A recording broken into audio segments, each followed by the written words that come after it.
On October 24, 1944, during the Battle of Leyte Gulf, a small American destroyer stood as a lone barrier between a powerful Japanese fleet and the vulnerable escort carriers it was sworn to defend. The USS Johnston, under the command of Commander Ernest Evans, made what many would call a suicidal charge, yet that decision would become one of the most heroic stands in U.S. naval history. Commander Evans was admired by his crew, who called him Big Boss. During the Johnston's commissioning ceremony, he made his intentions clear. "This is going to be a warship. I intend to go into battle, and anyone who doesn't want to go had better get off right now."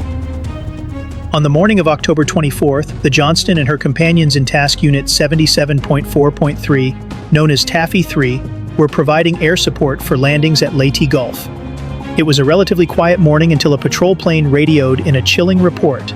A massive Japanese fleet was approaching. On October 24th, 1944, during the Battle of Leyte Gulf, a small American destroyer stood as a lone barrier between a powerful Japanese fleet and the vulnerable escort carriers it was sworn to defend.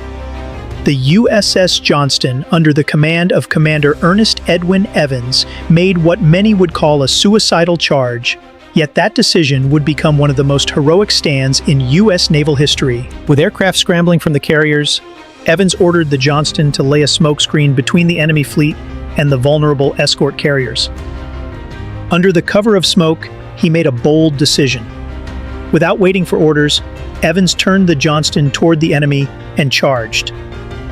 At 19,000 yards, the ship's 5-inch guns opened fire on the cruiser Kumano, hitting its superstructure and setting it ablaze.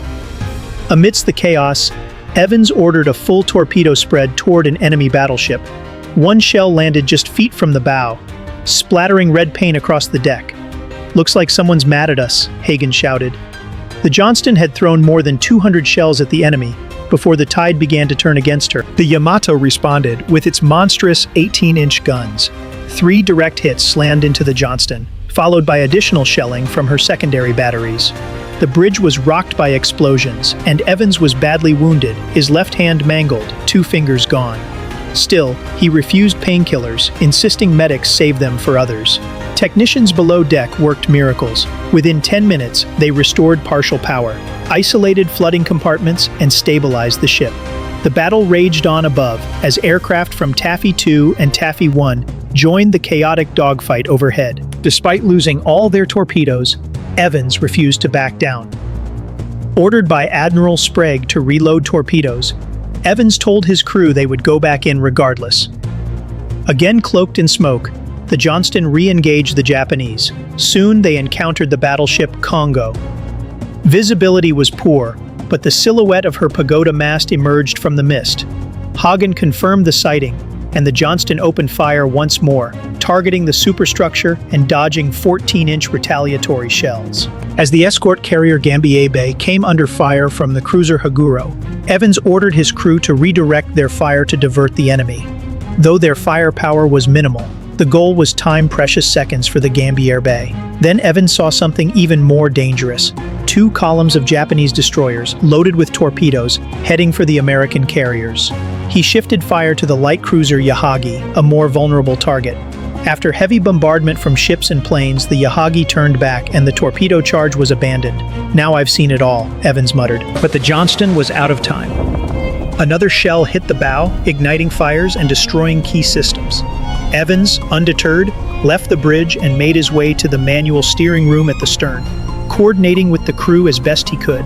As he looked out through the smoke, he spotted the USS Samuel B. Roberts, another destroyer that had launched its own valiant attack. The 2 captains locked eyes, and Evans raised his bloody bandaged arm in salute. Soon after, a shell struck the final working engine. The Johnston, burning, motionless, was finished. Commander Evans gave the order to abandon ship. It would be the last time he was seen alive. The Johnston rolled onto her side as the Japanese fleet approached. But instead of finishing off the survivors, a Japanese captain stood on the bridge and saluted the brave Americans. It was a moment of honor between enemies. Only 141 of the Johnston's 327 crew survived after drifting in the sea for up to 2 days. Yet the sacrifice of Taffy 3 was not in vain. Their stand forced the Japanese fleet to retreat, ending Japan's last major attempt to disrupt the Allied landings in the Philippines. Commander Ernest E. Evans was posthumously awarded the Medal of Honor, becoming the first Native American in U.S. Navy history to receive it. The story of the USS Johnston is not just one of tragedy. It's a testament to courage, leadership, and unshakable resolve in the face of impossible odds. Commander Evans and his crew did more than fight. They defined what it means to stand and protect when all hope seems lost. If you enjoyed this story, watch our deep dive on the USS Samuel B. Roberts and the Battle of Samar.